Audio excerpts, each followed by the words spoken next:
Hello friends, welcome to my YouTube channel study to improve.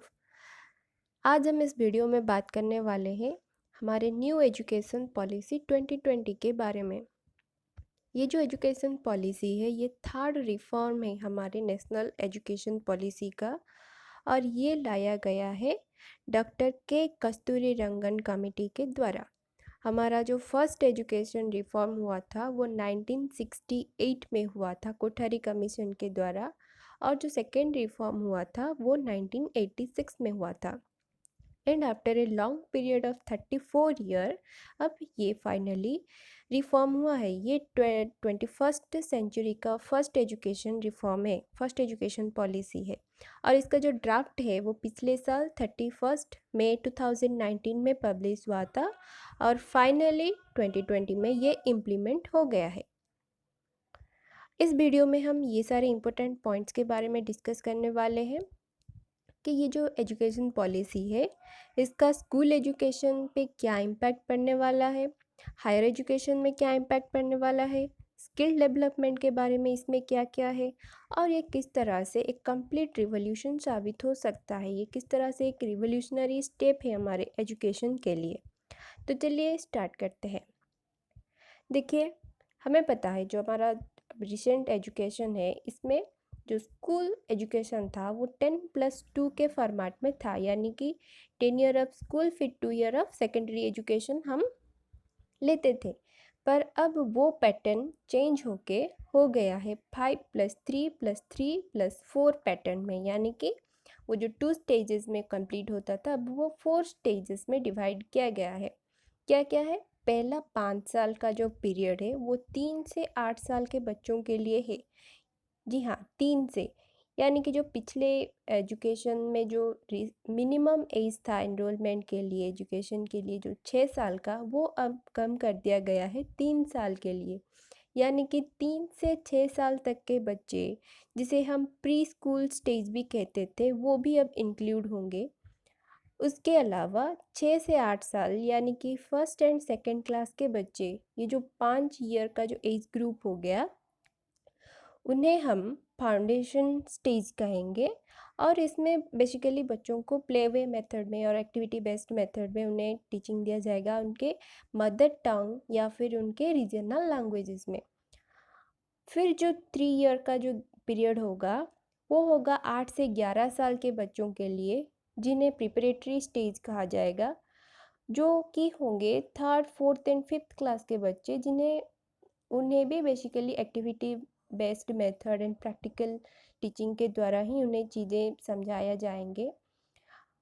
और फिर जो next 3 year का जो बैच होगा वो होगा 11 से 14 साल के बच्चों के लिए, जिन्हें हम मिडिल स्टेज बच्चे कहेंगे। और ये जो मिडिल स्टेज है ये एक बहुत ही इम्पोर्टेंट है, क्योंकि इस स्टेज में इंट्रोड्यूस होगा वोकेशनल टीचिंग, यानी कि जो 6th 7th 8th 6th class में ही बच्चों को वोकेशनल एजुकेशन इंट्रोड्यूस किया जाएगा। वो अपने अपने पसंद का कोई भी एक वोकेशनल स्किल चूज करके उस पर काम कर सकेंगे। फिर जो फाइनली 4 ईयर का जो एज ग्रुप होगा वो होगा 14 से 18 साल के बच्चे, जो 9th 10th 11th and 12th के होंगे। वो बेसिकली अपने स्किल में एक्सपर्ट होंगे। और जो 11th 12th में हमारा जो स्ट्रीम का जो एक रिजिड सिस्टम था, साइंस या फिर कॉमर्स या फिर आर्ट्स, ऐसा नहीं होगा। स्ट्रीम जो है वो थोड़ा उसका स्टैंडर्ड लो किया जाएगा, मतलब जो उतना रिजिडिटी नहीं होगा। ठीक है, इसमें क्या क्या हाइलाइट्स है वो जैसे मैंने बताया, स्ट्रीम में इतना रिजिडिटी नहीं होगा, वो मल्टी स्ट्रीम होगा, यानी कि कोई बच्चा फिजिक्स के साथ म्यूजिक, डांस या फिर कॉमर्स का कोई सब्जेक्ट भी ले सकता है। यानी कि अपने पैशन के लिए उसे अपनी एकेडमिक या फिर अपने एकेडमिक के लिए अपने पैशन को छोड़ना नहीं पड़ेगा। अगर किसी को साइंस के साथ आर्ट्स का भी शौक है तो वो उसे मिला के सब्जेक्ट कम्बिनेशन ले सकता है। मल्टीलिंगुअल 8th क्लास तक के बच्चों के लिए जो होगा वो मेनली उनके मदर टंग और रीजनल लैंग्वेज में पढ़ाया जाएगा। मिनिमम 8 लैंग्वेजेस में टेक्स्ट बुक अवेलेबल होंगे। और इस तरह से जो मल्टीलिंगुअल, यहाँ पे मेनली मदर टंग को ज़्यादा एम्फेसिस दिया गया है, संस्कृत लैंग्वेज को भी एक अल्टरनेट की तरह लिया गया है। एग्ज़ाम्स के बारे में देखेंगे तो एग्ज़ाम्स जो है, ये एग्ज़ाम का जो स्टैंडर्ड है थोड़ा लो किया गया है। बच्चों के ऊपर जो मार्क्स का जो ज़्यादा प्रेशर होता था वो नहीं होगा। इसमें बच्चों की जो असेसमेंट है, उनका जो स्किल है वो देखा जाएगा, ना कि सिर्फ जो रट्टेबाजी मार्क्स। जो बोर्ड एग्ज़ाम्स है वो ऑब्जेक्टिव सब्जेक्टिव तौर में होंगे, उनमें भी उनका प्रैक्टिकल बेस्ड नॉलेज ज़्यादा परखा जाएगा। और जो अदर जो क्लासेस होते हैं उनमें भी उनके प्रैक्टिकल और स्किल असेसमेंट के तौर में उनका प्रमोशन होगा। इसमें एक बहुत एक इंटरेस्टिंग थिंग ऐड किया गया है जो कि है बैगलेस डे, यानी कि एक एनुअल पीरियड में बच्चों को जो जिसमें वोकेशनल एजुकेशन ऐड किया गया है मिडिल स्टेज से, उनके लिए per year 10 bagless day available होगा। यानी कि वो 10 दिन के लिए कोई भी अपने पसंद के वोकेशनल सेंटर में जाके वो जो रियल टाइम टीचिंग है, या फिर जिसे हम इंटर्नशिप कह सकते हैं, वो रियल टाइम स्किल लर्न कर सकेंगे और ये उनके करिकुलम में भी ऐड होगा। ठीक है ना, ये एक बहुत ही इंटरेस्टिंग चीज़। फिर दूसरा एक इंटरेस्टिंग चीज़ है सेल्फ असेसमेंट, यानी कि 360 डिग्री होलिस्टिक प्रोग्रेस कार्ड। इसका मतलब ये है कि जो हमें प्रोग्रेस कार्ड मिलता था जिसमें सिर्फ एनुअल या फिर हाफ ईयरली या फिर सेमेस्टर्स के मार्क लिख के वो जो सिर्फ उसके बेसिस से जज किया जाता था, अब वो नहीं होगा। अब ये एक तरह का प्रोफाइल होगा, जैसे हमारे फेसबुक का प्रोफाइल होता है, उस तरह से ये एक प्रोफाइल होगा जिसमें बच्चे की सिर्फ मार्क नहीं, उसका स्किल, उसके सोशलाइजेशन कैसा है, उसके पीर ग्रुप्स जो है, उसके फ्रेंड्स, वो भी उसमें असेसमेंट देंगे। उसमें खुद बच्चा भी असेसमेंट देगा, उसका कैसा एक्सपीरियंस होता है क्या नहीं, टीचर्स भी उसमें असेसमेंट देंगे। ठीक है, इस तरह से ये एक जो होलिस्टिक अप्रोच है, मतलब एक होलसम प्रोग्रेस कार्ड होगा जिसमें सिर्फ मार्क्स ही नहीं, बच्चे की और भी बहुत सारे जो पॉइंट्स होते हैं वो भी उसमें ऐड होंगे।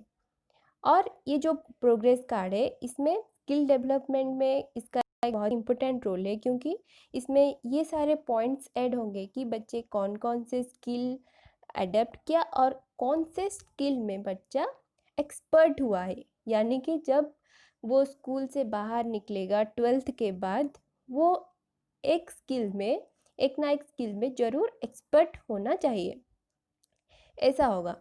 ये एक बहुत ही इंटरेस्टिंग एंड वेलकमिंग स्टेप है। तो चलिए अब देखते हैं कि हायर एजुकेशन में इसका क्या क्या इम्पैक्ट है। तो 12th के बाद जो बैचलर्स डिग्री होता था, पहले ये वो ऐसा होता था 3 ईयर का बैचलर डिग्री, या फिर 3 ईयर का नॉर्मली बैचलर्स डिग्री होता था। अब वो बदल के हो गया है 4 ईयर्स ऑफ बैचलर्स डिग्री। इसमें भी एक बहुत ही इंटरेस्टिंग थिंग ऐड हुआ है जो कि है मिड टर्म ड्रॉप आउट। मतलब कि अगर कोई इंसान 1 साल बैचलर्स डिग्री करने के बाद वो अगर कुछ पीरियड का ब्रेक लेके कोई जॉब करना चाहता है, तो उसका जो एक 1 ईयर का जो एजुकेशन था वो वेस्ट नहीं होगा। उसको एक बेसिक सर्टिफिकेट दिया जाएगा, फिर वो जो रिटर्न करके आएगा वो सेकेंड ईयर से फिर से कंटिन्यू कर पाएगा। ठीक है, अगर कोई इंसान 2 ईयर का डिग्री कंप्लीट करके जाता है तो उसको डिप्लोमा सर्टिफिकेट मिलेगा, फिर वो आके थर्ड ईयर से कंटिन्यू कर सकता है। इस तरह से थर्ड ईयर कंप्लीट करने पर उसको degree certificate and fourth year complete करने पर उसको रिसर्च सर्टिफिकेट भी मिलेगा। ठीक है, इस तरह से कोई भी एकेडमिक जो ईयर है वो वेस्ट नहीं होगा। और ये जो सारे जो पॉइंट्स है, जो सर्टिफिकेट है 1 ईयर 2 ईयर, ये जो सारे पॉइंट्स है उसका जो एकेडमिक प्रोफाइल है उसमें ये सारे पॉइंट्स ऐड होते जाएंगे। इसका क्या क्या हाइलाइट्स है, इसमें एक कॉमन कॉलेज एंट्रेंस एग्जाम होगा। यानी कि एक entrance exam, common entrance exam के बाद बच्चा कोई भी हायर एजुकेशन के लिए परस्यू कर सकता है। वो ट्वाइस ए ईयर ये एग्ज़ाम होगा। इसमें भी मल्टी डिसिप्लिनरी स्ट्रीम्स होगा, यानी कि जैसे हम पहले PCM CBZ के लिए जो एक जो रिजिड जो फॉर्म रहता था कि साइंस का यही है, ऐसा नहीं होगा। अब बच्चा चाहे तो साइंस के साथ आर्ट्स का भी कोई भी डिसिप्लिन में वो परस्यू कर सकता है अपना एजुकेशन। ठीक है।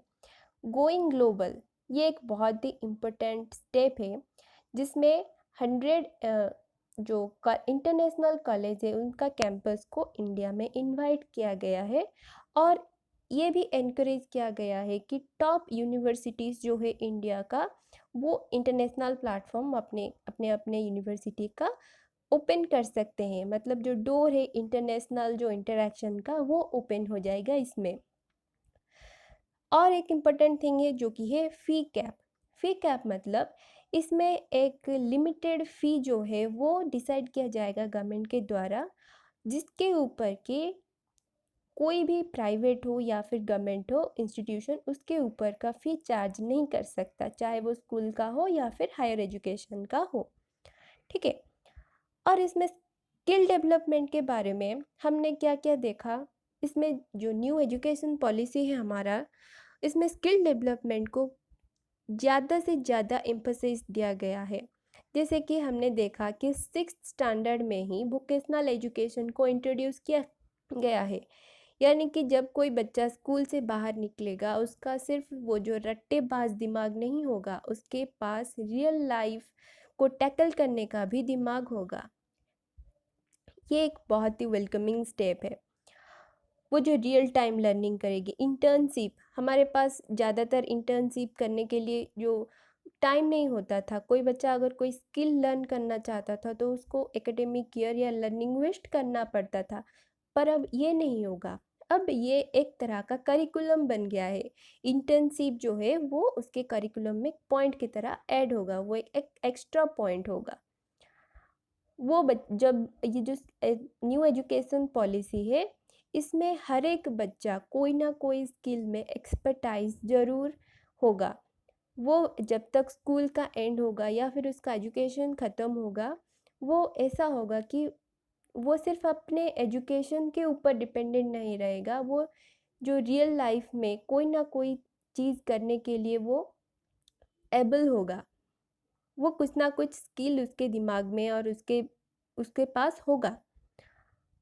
और इसमें मल्टी डिसिप्लिनरी एजुकेशन को इंक्लूड किया गया है, जैसे कि जो आर्ट्स एजुकेशन होता था और साइंस एजुकेशन होता था, इसमें एक बहुत ही बड़ा एक दीवार होता था। साइंस मतलब पता नहीं क्या हो गया और आर्ट्स का मतलब कैसे, ऐसे नहीं होगा। अभी इसमें म्यूजिक, डांस, ये सारी चीज़ें इसमें ऐड हो गए और इन सारे चीज़ों को, डिफरेंट स्ट्रीम्स को इक्वल वेटेज दिया जाएगा। और ये किस तरह से एक रिवोल्यूशनरी स्टेज साबित हो सकता है, जैसे कि हमने देखा ये एक कंप्लीट हॉलिस्टिक अप्रोच है पूरे एजुकेशन सिस्टम को बदलने के लिए। ये एक बहुत ही डेवलपमेंट लाएगा बोथ टीचर्स एंड स्टूडेंट्स के लिए। देखिए जब ये सारे चेंजेस होंगे, रिफॉर्म्स होंगे, ये सिर्फ स्टूडेंट्स के लिए नहीं होंगे, इनके लिए टीचर्स को भी अपडेटेड होना पड़ेगा, उनमें भी डेवलपमेंट आएंगे, उनको भी डिफरेंट स्किल्स में एक्सपर्ट होना पड़ेगा। और ये इसमें लिखा है कि 2023 तक के जो सारे एजुकेशन जो रिफॉर्म्स हुए हैं उनमें टीचर्स को भी एडॉप्ट करने के लिए ट्रेनिंग दिया जाएगा। और इसमें क्या एक बहुत बड़ा चेंजेस हुआ है, जो कि है जो हमारा MHRD डिपार्टमेंट है, ministry of human resource development, उसका नेम चेंज करके बनाया जाएगा एजुकेशन मिनिस्ट्री। इसमें क्या होगा, जो मिनिस्ट्री है उसका फोकस सोलोली एजुकेशन पर रहेगा, बहुत ही ज़्यादा एम्फेसाइज वो देंगे एजुकेशन के रिफॉर्म्स और चेंजेस के ऊपर। ये एक बहुत ही बड़ा स्टेप है।